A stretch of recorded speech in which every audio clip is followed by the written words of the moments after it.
Yo mga idol, kamusta? Sports Talk PH nga pala. Ang paghaharap ni Inoue at Duheny, pag-usapan natin yan mga idol. Ngunit bago ang lahat ay huwag kakalimutang mag-subscribe at i-click ang notification bell button for more sports talk.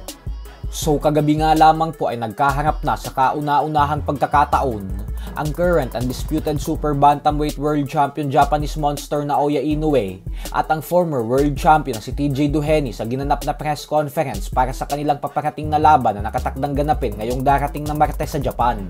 Alam naman po nating lahat na nababatikos ng husto ng buong boxing community si Inoue nang dahil sa desisyon nitong harapin si Duheny. Gawa ng madaming fans ang kumbinsido na walang kahit konting katiting na pag-asang manalo si Duheny sa binansagang halimaw ng Japan. Lalo pat may edad na itong 37 years old ngayon. Subalit nananatili nga pong positibo ang MP Promotions President Sean Gibbons sa kanyang alaga na si Duheny. Ayon po kasi kay Gibbons, ay sa palagay niya umano ay gugulatin ni Duheny ang madaming fans at maging si Inoue sa gabi ng bakbakan na ito. Paliwanag ni Gibbons na sobrang deserving umano si Duheny na labanan si Inoue. Lalo pat may napakagandang kwento umano ito sa bansang Japan. Aminado si Gibbons na hindi kakayanin ng kanyang bata na ma-outback si Inoue. Kaya naman kailangan daw itong pisikalin ni Duheny. Lalo pat lamang naman daw si Duheny sa lakas ng katawan. Bukod dyan ay lalaban daw si Duheny ng dikitan upang hindi makaporma si Inoue. At dito na daw babanatan ni Duheny ang bodega ni Inoue upang manghina ito at magsimula ng bumagal.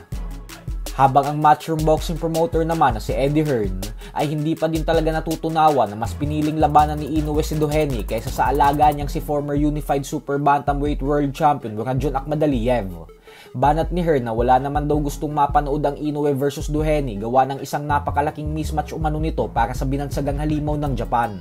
Bukod dyan ay gusto niya daw paniwalain ng kanyang sarili na isang matapang na fighter si Inoue nang dahil sa lahat ng achievements na naabot nito sa sports ng suntukan.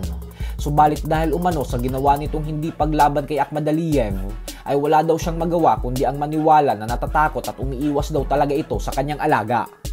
Sa kabilang banda naman mga idol ay ibinahagi naman nga po ng current WBO Junior Welterweight World Champion Teofimo Lopez sa kanyang official social media account ang kanilang naging light sparring ng current Unified Super Middleweight World Champion Canelo Alvarez. Alam naman nating lahat na target umakyat ni Lopez sa 147-pound welterweight division upang maging isang ganap na 3-division world champion. Kaya naman posibleng ginagawa niya ito upang sukatin ang mas malalaking kalaban.